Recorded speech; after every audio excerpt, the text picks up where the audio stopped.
This channel does not promote any violent, harmful, or illegal activities. All content provided by this channel is meant for an educational purpose only. দেখুন, বাংলা পুলিশকে পরিচালনা করেন মমতা বন্দ্যোপাধ্যায়। যে police দাঁড়িয়ে দাঁড়িয়ে পরিষ্কার হরগোবিন্দ দাস এবং চন্দন দাসদের কেটে কুচোনো হয় দেখে, মুর্শিদাবাদ, মহেশতলা, মোথাবাড়ি, তারা সেখানে নীরব ভূমিকা পালন করে ভোট ব্যাংকে মজুত করবার জন্য। কদিন আগেই এবং এর আগে সিএ নিয়ে বেলডাঙ্গায় যে অসভ্যতামি হয়েছিল, রেল ভাঙচুর, অবরোধ, সব আপনারা দেখেছেন। এবারও তাই হলো। সেখানে কার্যত পুলিশ দাঁড়িয়ে দাঁড়িয়ে সাংবাদিক নিগ্রহ কনস্ট্যান্ট দেখলো মহিলাকে এবং বাঁচাতে গেল না। ভোট ব্যাংকে পাহারা দেওয়া ছিল তার কাজ। এবং যারা এই পরিষ্কার পশ্চিমবঙ্গে রাজ্য সরকারকে যে দল চালায় তৃণমূল, তাদের যাতে সুবিধা হয় সেইটা করে দেওয়াই তাদের কাজ। আর মানুষের হয়ে ভারতীয় জনতা পার্টি বা অন্যান্য যে কোনো সুস্থ বুদ্ধির মানুষ যখন তৃণমূলের অরাজকতা নিয়ে আন্দোলন করেন, তাদের মার ধর ভুয়ো মামলা দেওয়া, সেটাই হচ্ছে পুলিশের কাজ।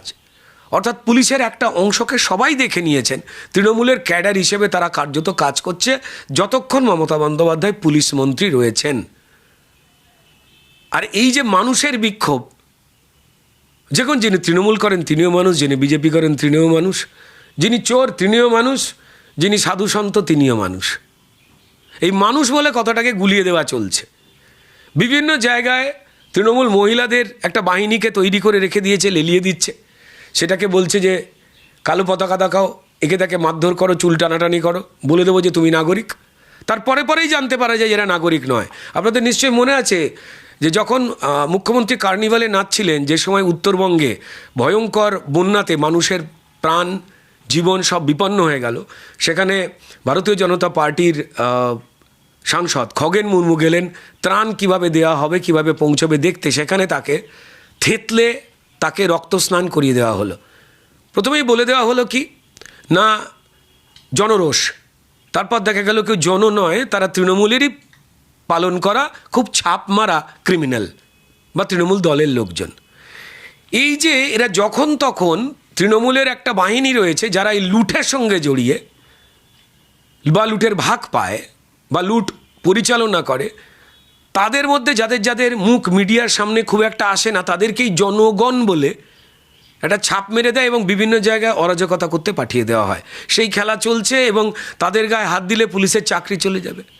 কালকে দেখেছেন তো যে পরিষ্কার বিজেপির নেতার গাড়ি ভাঙচুর চলছে, পুলিশ সেখানে দাঁড়িয়ে চুপচাপ দেখছে, বাধা দেওয়ার চেষ্টা করছে না। তৃণমূলের লুম্পেনগিরিকে থামালেই তৃণমূল সরকারের এই পুলিশের ট্রান্সফার ঘটে যাবে। মানুষের হয়ে যখন আমরা রাস্তায় আন্দোলনে নামি, তাদের যখন চুরি জোচ্চুরি দুর্ভোগ হয়, তাদের নিয়ে অরাজকতা তৈরি করা হয়, যখন ভারতীয় জনতা পার্টি রাস্তায় নামে, আমাদের যখন পুলিশ টেনে হিঁচড়ে গ্রেপ্তার করে, যেন আমরা চোর জোচ্চোর ওই তৃণমূল যা চুরিগুলো করেছে সেগুলো যেন আমরা করেছি ভাবে ভ্যানের মধ্যে টেনে তোলে। আর বিশ্বাস করুন, দরজা বন্ধ হয়ে গেলেই সেই পুলিশ হাত জড়ো করে আমাদের বলে, স্যার আর পারছি না এই অন্যায় করতে, আর একটু আন্দোলন জোরদার করে সরকারটাকে ফেলে দিন, নাহলে বাড়িতে গিয়ে বৃদ্ধ বাবা মায়ের কাছে মুখ দেখাতে পারছি না। আমার কলেজে পড়া মেয়ে বলছে, বাবা সমাজ যাদের ক্রিমিনাল বলে তুমি তাদের স্যালুট করো। এরাই সমাজ পরিচালনা করছে। পুলিশ আর ক্রিমিনাল ছাড়া মমতা বন্দ্যোপাধ্যায়ের সঙ্গে সুস্থ কোনো মানুষ নেই যিনি গণতন্ত্রের সম্মান করেন না। আমার পরিষ্কার মনে হয় যে এটা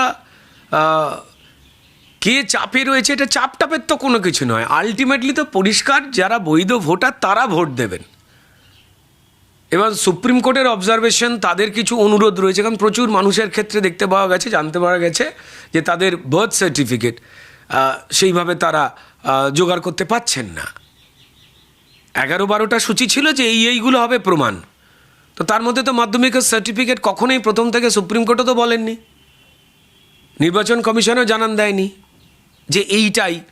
তো তারপর এখন মাধ্যমিকের মাধ্যমিকের অ্যাডমিট কার্ডকে বলা হয়েছিল, ঠিক আছে। তো তার যদি কোনো তথ্য বা নথি যদি ইলেকশন কমিশন মান্যতা দেন তো হলো, এর মধ্যে আনন্দেরও কিছু নেই, হতাশারও কিছু নেই, কারুর উল্লাস করবারও নেই, কারুর কোনো ভেঙে পড়াও নেই। পরিষ্কার স্বচ্ছ ভোটার তালিকার জন্য যা প্রয়োজনীয় মানুষকে চূড়ান্ত হ্যাপার মধ্যে না ফেলে সেটা নির্বাচন কমিশন করে দিয়ে আগে একটা স্বচ্ছ ভোটার তালিকা তৈরি করুক।